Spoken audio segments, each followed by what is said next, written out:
Many ancient torture devices are really cruel and creative at the same time. For example, this beautiful girl with open arms. Do you feel the urge to hug her? If you really think so, you might die in her arms. The following I'll show you some of the deadly torture devices in ancient times. However, the following content may contain uncomfortable images. Please watch with caution. Now we'll continue with the girl from the beginning. This thing is called Ipiga. It's not a pretty face, but underneath its robes. The inside of Ipiga's arms are covered with sharp brass spikes. If the activation plate on his chest is touched, the spiked arms will quickly close. This could result in stab wounds to the upper limbs.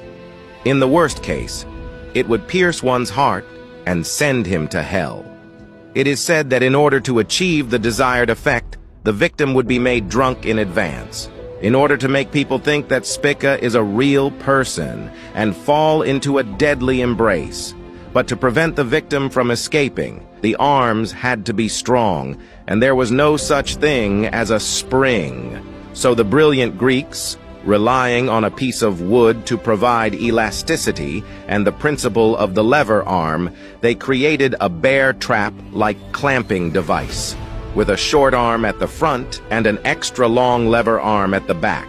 We all know that the longer the lever arm, the less force is required, and when a person is caught in the shorter arm, it's very difficult to push the arm away. But one disadvantage of Pica is that she has to stand with her back against the wall, to hide the long wall of levers behind it.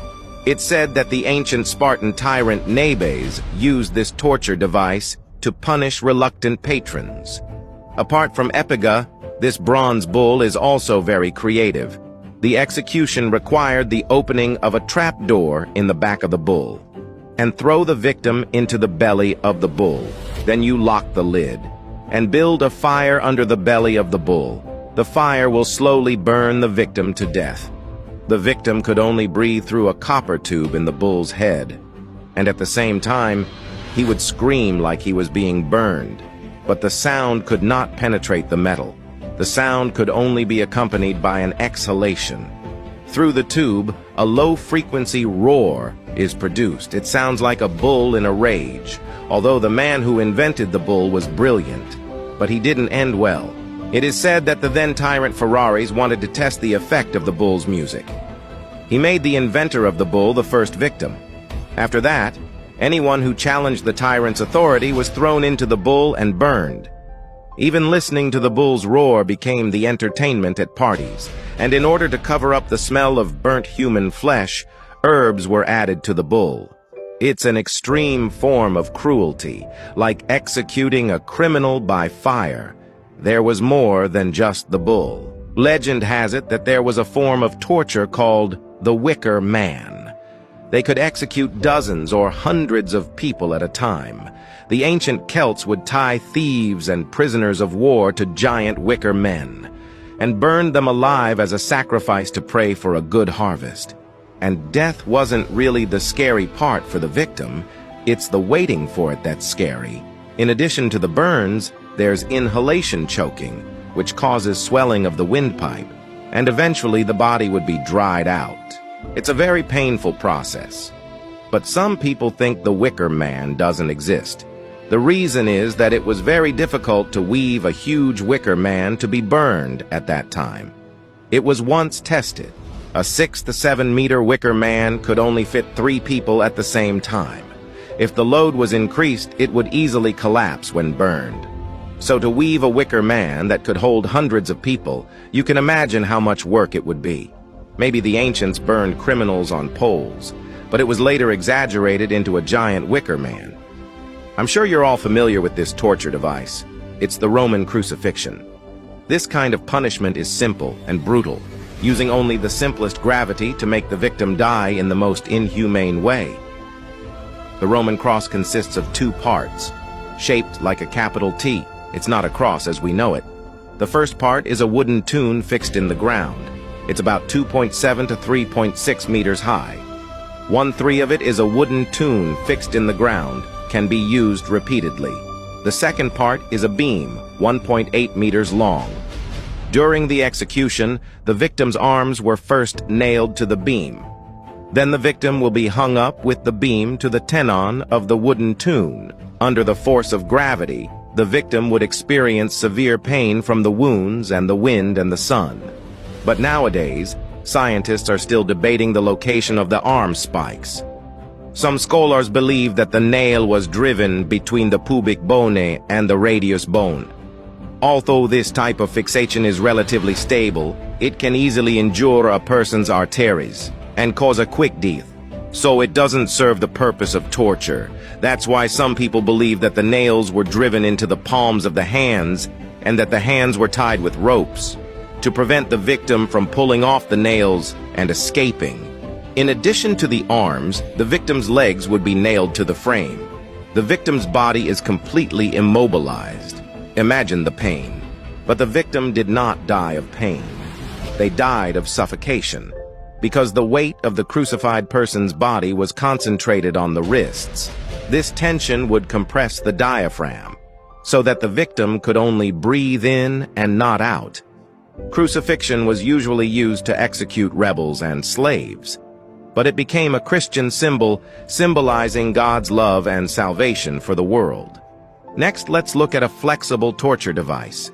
It's a very simple structure. It's a cylinder made of two wagon wheels combined with wooden planks. During the execution, the victim would be tied face out on the surface of the wheel. Then the wheels were rolled down a hill by gravity. The subject will be repeatedly hit by the ground. Each impact is equivalent to a car accident, and gravity will continue to accelerate the wheel. The force of the impact will be greater and greater. In the end, the victim would have no chance of surviving. Later, a new version of the wheel was developed. The wheel would be turned by a handle. The victim would be rolled over a fire or a bed of nails. It was a slow and painful death. And finally, the most massive of all the torture devices. It's the 48-meter-high Colosseum. This building was constructed with 12 million pounds of concrete. The underground was filled with complex mechanisms and an advanced elevation system. The Romans would throw prisoners and slaves inside and unleash fierce beasts like tigers and lions. And the arena hid 28 trapdoors underneath. The tortured would never know where the beasts jumped out from. Their trapdoor elevators were manually operated. Efforts are made to tighten the ropes by pushing on the pillars and to reduce the weight by relying on pulley blocks so that the cages can be pulled up quickly. Once the cage is raised to its designated position, by releasing another rope, the lock that holds the trapdoor open. The beast would then jump through the tilted trapdoor into the arena and fight to the death with the torturer. It's estimated that the Colosseum caused the deaths of 500,000 people in 400 years. This makes it the most murderous torture device in history. After looking at these instruments of torture, which one do you think is the most brutal? What is the most horrible torture in the world? Have you ever seen a torture more brutal than beheading? From Swedish drink to white terror, humans have always had a remarkable talent for torturing their own kind. So today we're going to take a look at some of the most brutal tortures in history. Number 10, Poena Coeli, also known as the sack. This torture was practiced in ancient Rome. He would put his victims in a sack, and then put all kinds of cute little animals like rats and snakes. Then the sack was tied tightly and thrown into the river. As the bag slowly filled up with water, the animals inside will panic and tear each other apart. The victim, caught in the middle, is in for an unforgettable ride. This punishment is used for the most heinous of crimes. Number 9, scafing is also known as boating. Before being tortured, the victim's stomach is filled with milk and honey. Then they were tied to a boat and covered with wooden planks. Only the limbs and head were exposed. Once the boat had traveled into the lakes and swamps, the brutal punishment began. Because of the rocking of the boat and a stomach full of the honey mixture, the victim would vomit. The swamp creatures swarmed over them. Over the next few days, the boat would be filled with all sorts of critters. The victim is slowly devoured in agony. And to make matters worse, for the more resilient inmates, will be rescued and re-executed several times. Number 8, the rat. This is a cute little mouse, but soon it won't be cute anymore. It's placed on the prisoner's stomach and held in a tin can. Then the guards will start heating up the tin. At this point, the panicked mouse can't help digging holes in the prisoner's body. For the worst offenders, there's an upgraded version. They would fill the tin with rats that had been starving for 7 or 8 days and put it right on the prisoner's head. A rat that hasn't eaten for days will go crazy. The image is unimaginable. Number 7, water drops.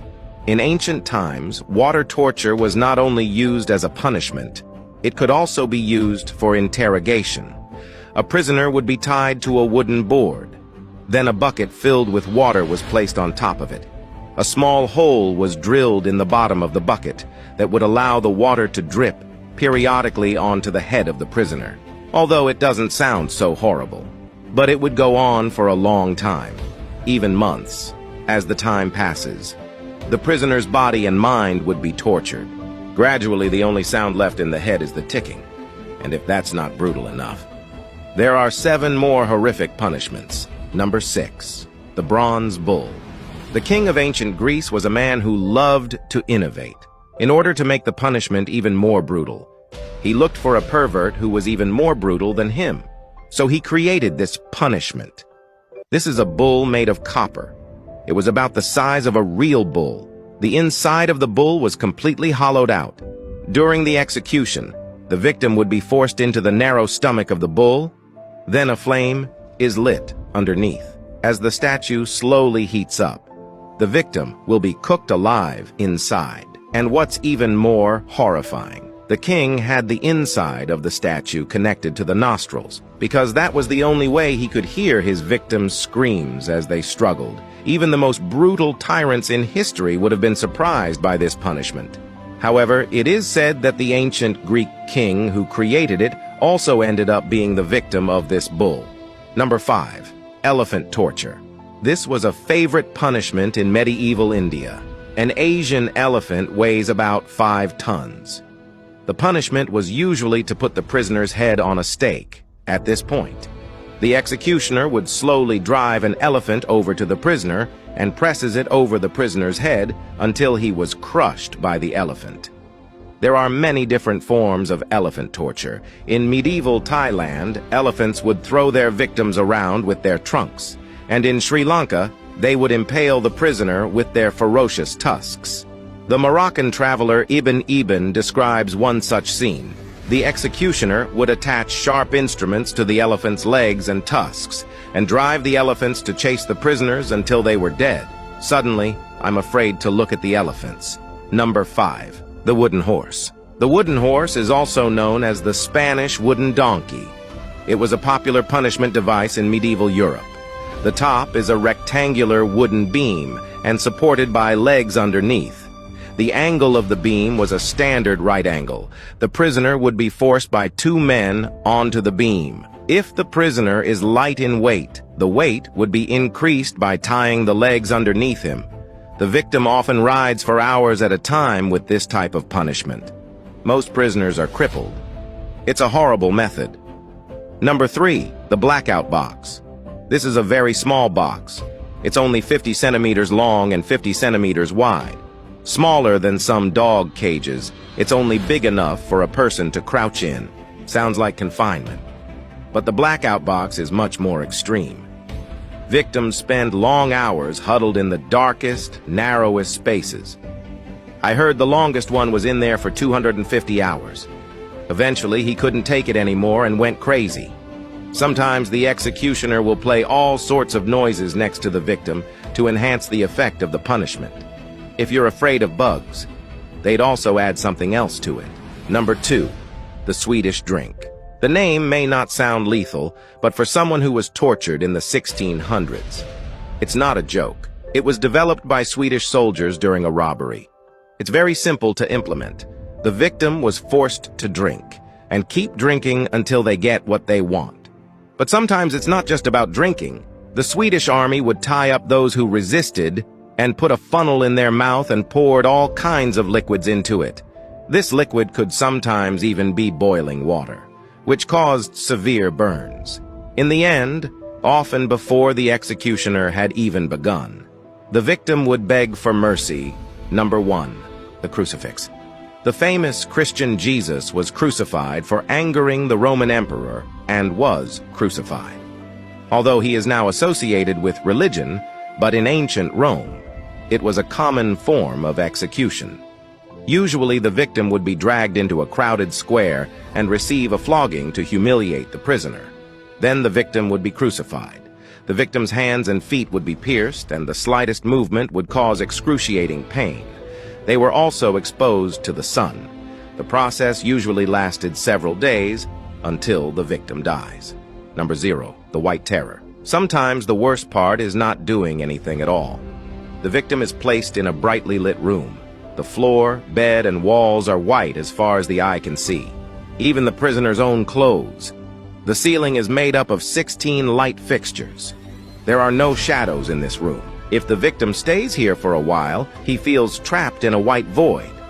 And when the prisoner sees the food passing through the white hatch, he'll have a complete psychological breakdown. Even his meals are served in white bowls with white rice. Victims can't tell how much time has passed in here, because the prison is completely silent. In order to prevent the slightest sound, the guards wear soft shoes that don't make any noise. The only way they can communicate with the prisoners is by slipping a piece of white paper under the door. As time passes, the prisoner's spirit will quickly break down. It's said that the average person can't stay in there for more than 15 minutes. What other cruel punishments do you know?